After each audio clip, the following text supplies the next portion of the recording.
Earlier when you talked about criminality and creativity trends in men peaking at 14, it reminded me of something you said. I think it was Joe Rogan talking about SJWs and kind of and how they create their own chaos, talking about how adolescents have this drive to change the world.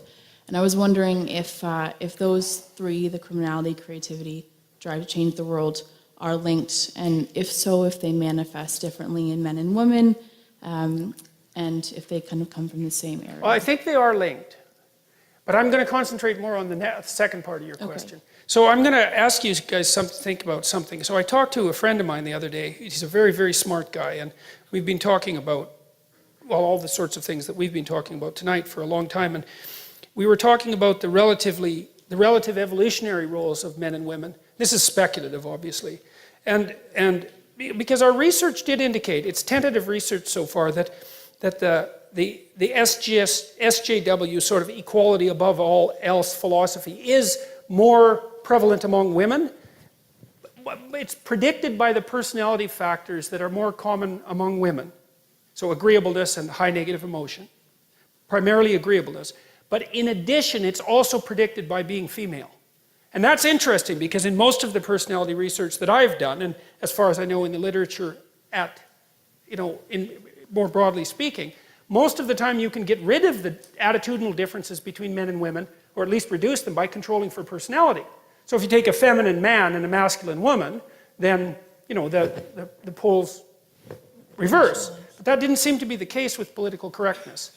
And so I've been thinking about that a lot because, well, men are bailing out of the humanities like mad, and pretty much out of the universities except for STEM. The women are moving in like mad, and they're also moving into the political sphere like mad. And this is new, right? We've never had this happen before, and we do not know what the significance of it is. It's only 50 years old.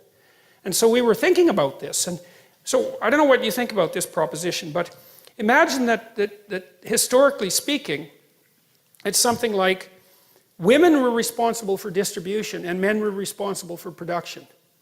Something like that. And maybe that's only the case really in the tight confines of the immediate family, but that doesn't matter because that's most of the evolutionary landscape for human beings anyways. What the women did was make sure that everybody got enough. Okay, and that seems to me to be one of the things that's driving, at least in part, the SJW demand for equity and equality. It's like, let's make sure everybody has enough. It's like, well, look, fair enough, I mean, you can't argue with that.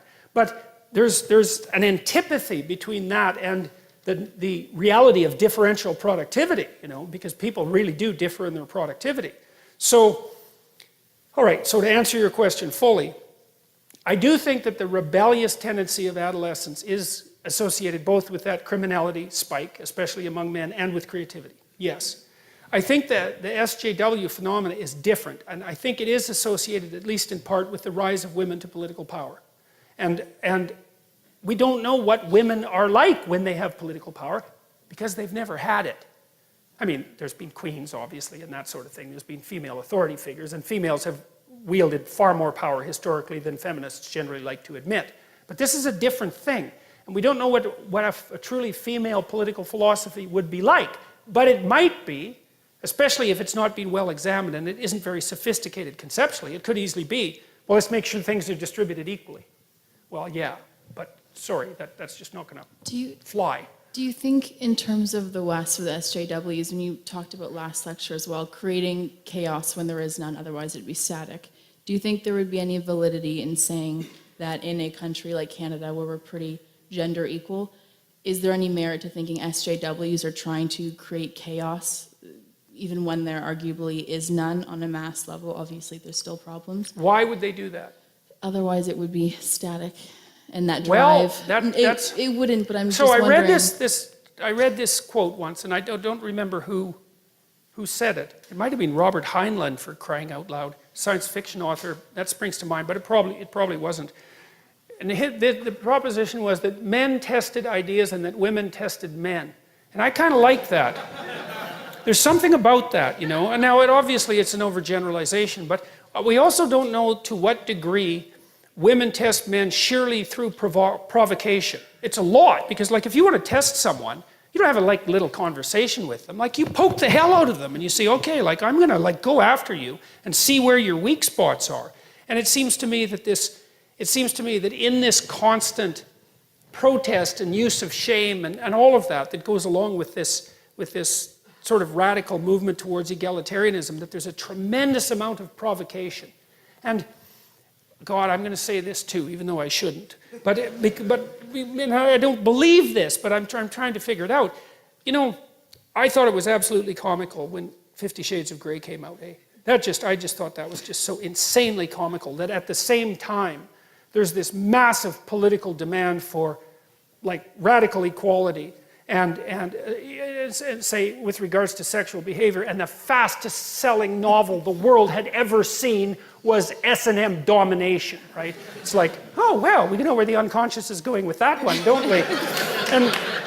And sometimes I think, like, because one of the things that I've really tried to puzzle out, and it's not like I believe this, right? I'm just telling you where the edges of my thinking have been going, is that you have this crazy alliance between the feminists and the radical Islamists that I just do not get. It's like the feminists, it's like why they aren't protesting nonstop about Saudi Arabia is just completely beyond me. Like I do not understand it in the least. And I wonder too, I just wonder bloody well, this is the Freud in me, is like, is there an attraction, you know, is there an attraction that's emerging among the female radicals for that totalitarian male dominance that they've chased out of the West?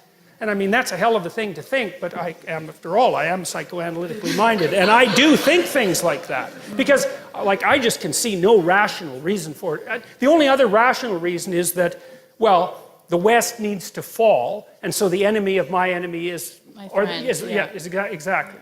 Now, what is it?